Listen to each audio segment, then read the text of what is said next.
one of the most common requests I get in terms of what people want to see is talk about rookies. So I've got approximately 40 of them on the board there. And this exposes what I had felt was going to happen going into the season. Star value, there's not a lot. But in terms of just depth, there's tons. So people ask, well, talk about who the early Calder favorites are. Okay, well, early Calder favorites. Just put that down there. Keller is in that conversation. Besser's in that conversation. Where is he? I know he's up here. Sergachev's in that conversation. Tuck could end up in that conversation by the end of the year. Heischer's been good. Kempe, of course, has been scoring highlight reel goals. That's a big thing. Milano's already got 5 goals. Iafallo's been fantastic for the Kings. Also, not only Kempe. McAvoy looked great last night for Boston. Very, very impressed with McAvoy. Brickley, who was picked up in the expansion draft. I'm like, who? And then he left as a free agent. And now he's just putting up a ton of points to start the season. So McAvoy's there, I guess. But he won't be there by the end of the year, right? And then, of course, Patrick started slow. DeBrusk had a fast start. He's kind of iffy. People want to talk about DeBrincat. Patrick, of course, the number 2 draft pick. Hosang got sent down. Islander fans are upset about that. Bjork's playing well for Boston. Juice is playing well. Nathan Walker's been the talk of the town in Washington and probably in parts of Australia as well. And Heinen scores a couple of goals last night for Boston. Ferk has been really good for Detroit. Bunievis comes up, starts scoring points. Butcher's got 9 points in 8 games last time I checked. Leipzig's been good for Vegas. Fantenberg was the talk of the town in Ottawa. Barzal. Islanders fans want to talk about Barzal. Matei in Montreal. Jesper Bratt in New Jersey. And I talked about Bratt near the start of the season. JT Compher in Colorado. Gerard. Kunin. Making my point, right? There are so many really good young players in the NHL. The NHL right now is the youngest that it's been. I would say it's the fastest that it's been.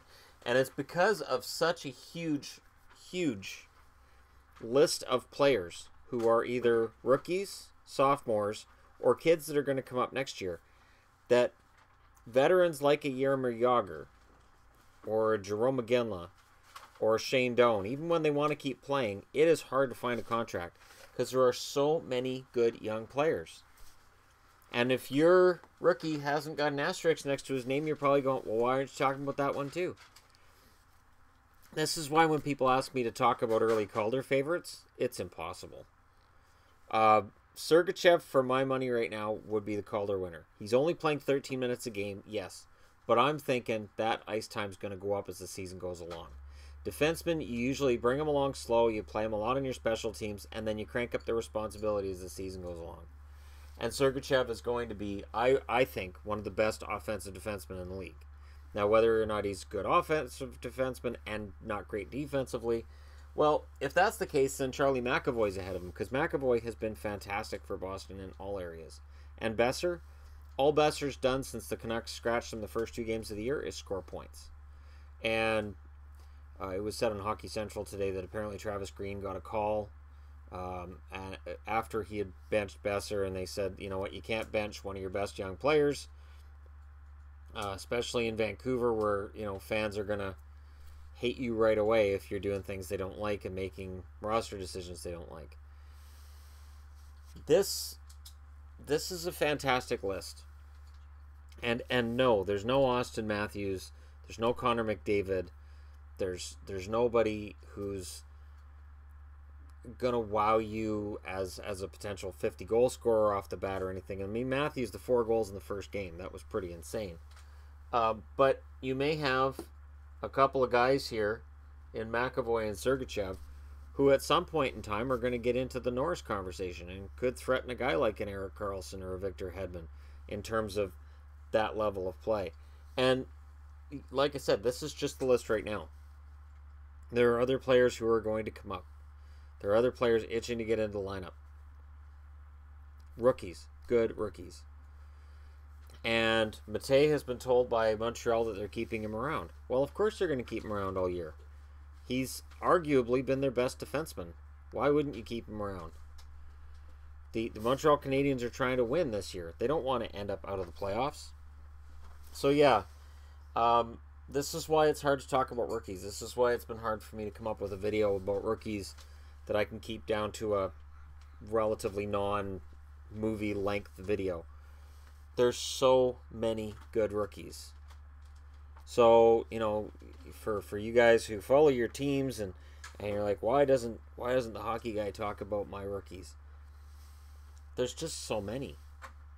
So, in terms of depth at rookie, if rookie were a position, the NHL is overflowing with it.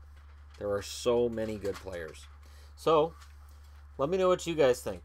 Which rookie hasn't been mentioned that isn't on the board that you think is going to end up being one of the Calder Trophy finalists, or potentially, and I don't have any goaltenders up there because really goalies this year in terms of rookies, they are scarce.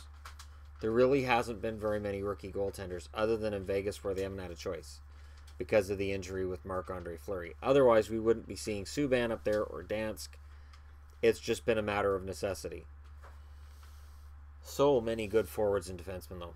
It's an exciting time to be a hockey fan. Let me know what you guys think. Hit like and subscribe if you're browsing your way through, and thank you so much for watching. I'll talk to you again soon.